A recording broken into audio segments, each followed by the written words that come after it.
Hello, എന്തെല്ലാണ് എല്ലാവർക്കും സുഖം തന്നെയല്ലേ? നല്ല ചൂടൊക്കെയാണ്. നമ്മളൊരു 1 ഡേ ട്രിപ്പ് ഇല്ല, ഒരു ഹാഫ് ഡേ ട്രിപ്പ് ഇറങ്ങിയതാണ്. അതിൻ്റെ ഒരു വീഡിയോ ആയിട്ടാണ്.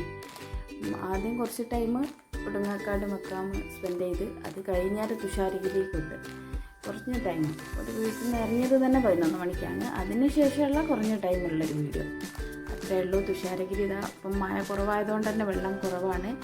അവിടെയുള്ള താനി മുത്തശ്ശി ഒരു മരം ഉണ്ടല്ലോ, ആ മരത്തിൻ്റെ ചോട്ടിലാണ് ഇതാ അലിയും ഫാത്തിമയൊക്കെ. നല്ല ഭംഗിയുണ്ട് കാണാൻ. ഞാൻ ഇതിൻ്റെ മുന്നേ ഒക്കെ പോയിക്കുന്നു, പക്ഷേ അവിടെയൊക്കെ പോകാൻ പിന്നെ നല്ലൊരു അറ്റ്മോസ്ഫിയർ ആയതുകൊണ്ട് പിന്നെയും പോകുമല്ലോ. പിന്നെ മഴ കുറവായതുകൊണ്ട് വെള്ളത്തിൻ്റെ ഇതൊന്നുമില്ല. പിന്നെ മുകളിലോട്ടൊന്നും അങ്ങനെ കയറ്റി വിടുന്നുമില്ല. അവിടെ ഒരു ആനൻ്റെ ബുദ്ധിമുട്ടുണ്ടെന്ന് പറഞ്ഞ്, ആന ഇറങ്ങുന്നുണ്ടെന്ന് പറഞ്ഞ് അവിടുത്തെ വനപാലകരുണ്ടാവുമല്ലോ, അവർ പറഞ്ഞ്. അതുകൊണ്ട് മുകളിലോട്ടുള്ള വെള്ളച്ചാട്ടത്തിൻ്റെ അടുത്തേക്കൊന്നും അവിടെ കയറ്റിയിടുന്നില്ല. അവിടെ ഗേറ്റ് അടച്ച് വെച്ചിരിക്കുന്നു. ആന വൈകുന്നേരം ആകുമ്പോഴേക്ക് തന്നെ ഇറങ്ങുന്നുണ്ടല്ലോ. ഇപ്പോൾ ആണെങ്കിൽ എല്ലാ സ്ഥലത്തും കാട്ടുമൃഗങ്ങൾ പുറത്തിറങ്ങുന്ന ഒരു ടൈമും അയക്കുന്നു. അവർക്ക് കാട്ടിൽ വെള്ളം ഒന്നും ഇല്ലാത്തതിൻ്റെ ബുദ്ധിമുട്ടാവാൻ മതി. അതിന് കുറച്ച് നേരമൊക്കെ വെള്ളത്തിലൊക്കെ സ്പെൻഡ് ചെയ്ത് കുട്ടികളൊക്കെ വെള്ളത്തിലൊന്ന് കുളിച്ച് 10 മണിയാകുമ്പോൾ ഞങ്ങൾ തിരിച്ചെത്തുകയും ചെയ്തിരുന്നു. മഴ കുറവായതുകൊണ്ട് ഇതാ വെള്ളച്ചാട്ടമൊക്കെ സ്ലോ ആണ്.